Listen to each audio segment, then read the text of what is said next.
सीमा के 50-50 जवाब ने एजेंसियों को सोचने पर मजबूर कर रहा है और पबजी पार्टनर के प्यार की खातिर पाकिस्तान से नेपाल के रास्ते भारत में आने वाले जो सीमा हैदर है, उसके दावों ने आईबी के इनपुट के बाद संबंधित एजेंसियां जासूसी के एंगल से भी जांच कर रही हैं। खास बात तो यह है कि सीमा हैदर के खुलासे से पहले प्रदेश के अधिसूचना विभाग आईबी यानी इंटेलिजेंस ब्यूरो भारतीय नाम वाली 14 महिलाओं के जासूसी में लिप्त होने का अलर्ट भी जारी कर चुकी है। छदम नाम वेश की ये महिलाएं पाकिस्तान की खुफिया एजेंसी आईएसआई की पीआईओ यानी पाकिस्तान इंटेलिजेंस ऑपरेटिव विंग के इशारे पर सोशल मीडिया पर भारतीयों से जुड़कर जासूसी और ब्लैकमेलिंग में लिप्त थी। हालांकि अभी सीमा हैदर से संबंधित एजेंसियों को जासूसी का कोई साक्ष्य नहीं मिला है, लेकिन आईबी को उस अलर्ट को लेकर भी एजेंसियां गहनता से जांच कर रही हैं। 26 जून को प्रदेश के अधिसूचना मुख्यालय ने अलर्ट जारी किया था और पुलिस और संबंधित एजेंसियों को अवगत कराया था।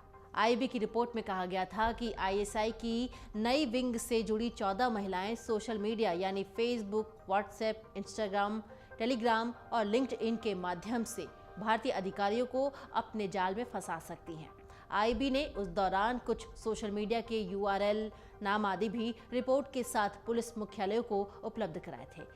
इनकी फ्रेंड लिस्ट में कई सेना और अर्धसैनिक बल से जुड़े जवान और अधिकारी भी थे। इसके अलावा वैज्ञानिक आदि से भी ये जुड़ने का प्रयास कर रही थी। आईबी ने आशंका जताई थी कि ये महिलाएं छद्म वेश में भारत में आ सकती हैं, हनी ट्रैप में फंसाकर ब्लैकमेलिंग के जरिए सेना से जुड़ी महत्वपूर्ण जानकारियां हासिल कर सकती हैं। हालांकि सीमा हैदर ने सचिन से जुड़ने के बाद दोस्ती, प्यार और फिर शादी की बात कही है।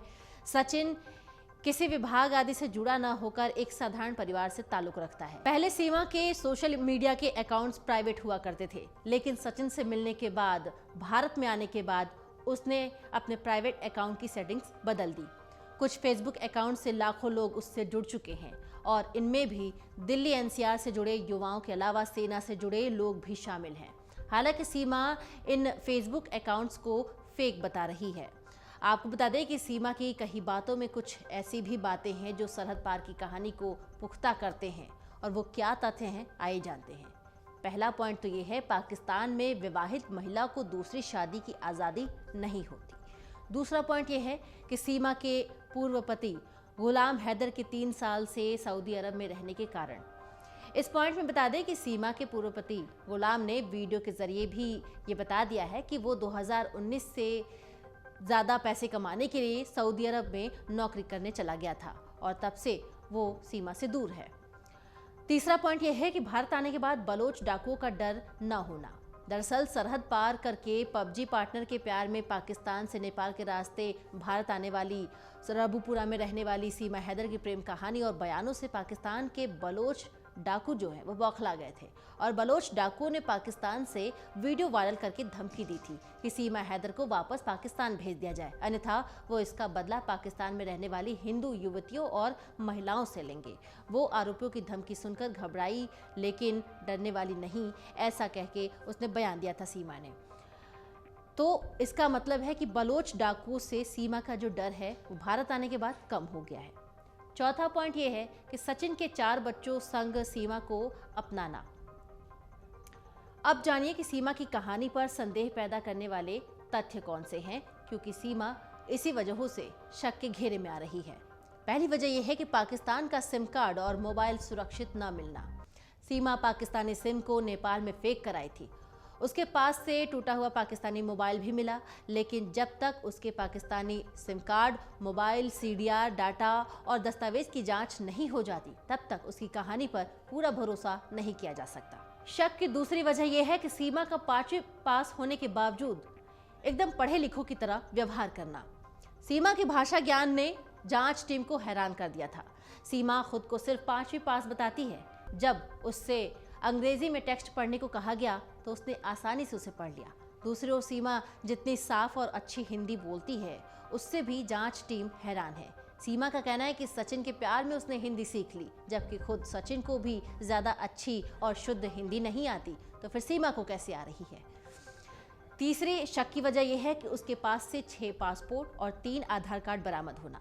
सीमा के पास 6 पासपोर्ट और 3 आधार कार्ड बरामद हुए हैं और सीमा हैदर का मोबाइल डेटा जो कि डिलीट कर दिया जा चुका है, उसे भी फॉरेंसिक जांच के लिए भेजा गया है। सीमा के बैंक अकाउंट, सीमा का पासपोर्ट, आधार कार्ड और अन्य दस्तावेजों की भी जांच होगी। सीमा के बच्चों के दस्तावेजों की भी जांच होगी।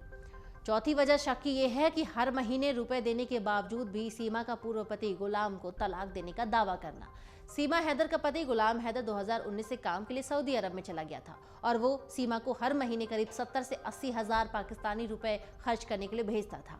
सीमा 20 से 25 हजार रुपए बचा लेती थी और उसने गांव में 1 लाख रुपए की 2 कमेटी भी डाल रखी थी। लेकिन सीमा कहती है कि उसके पति ने उसे तलाक दे दिया है, मगर ये दोनों बातें एक साथ कैसे संभव है। पांचवी शक की वजह यह है कि नेपाल के होटल और ट्रैवल एजेंसी संचालक के दावे को सीमा लगातार झूठ बता रही है। काठमांडू में न्यू विनायक होटल के एक मालिक गणेश ने बताया है कि दंपति अपने प्रवास के दौरान ज्यादातर समय कमरे में ही रहते थे और 2023 में होटल में आए थे, 7-8 दिनों तक रुके भी थे, फिर होटल में से बाहर चले गए।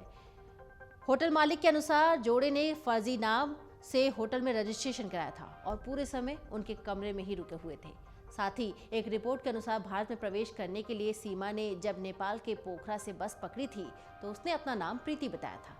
बस सर्विस के मैनेजर का कहना था कि जब सीमा से आईडी कार्ड दिखाने के लिए कहा गया तो उसने बड़े आत्मविश्वास से दावा किया कि वो एक भारतीय नागरिक है और उसके पास आधार कार्ड है, लेकिन सीमा लगातार ये कह रही है कि उसने अपना सही नाम और पता बताया था, न कि फर्जी। अमर उजाला अब आपके टीवी पर भी। अपने स्मार्ट टीवी पर YouTube पर सर्च करें अमर उजाला, चैनल सब्सक्राइब करें और देखें ताज़ा खबरें, वो भी HD क्वालिटी में। और हाँ, बेल आइकन दबाना ना भूलें ताकि हर खबर हो आपके घर। अमर उजाला, निष्पक्ष, निर्भीक, निरंतर।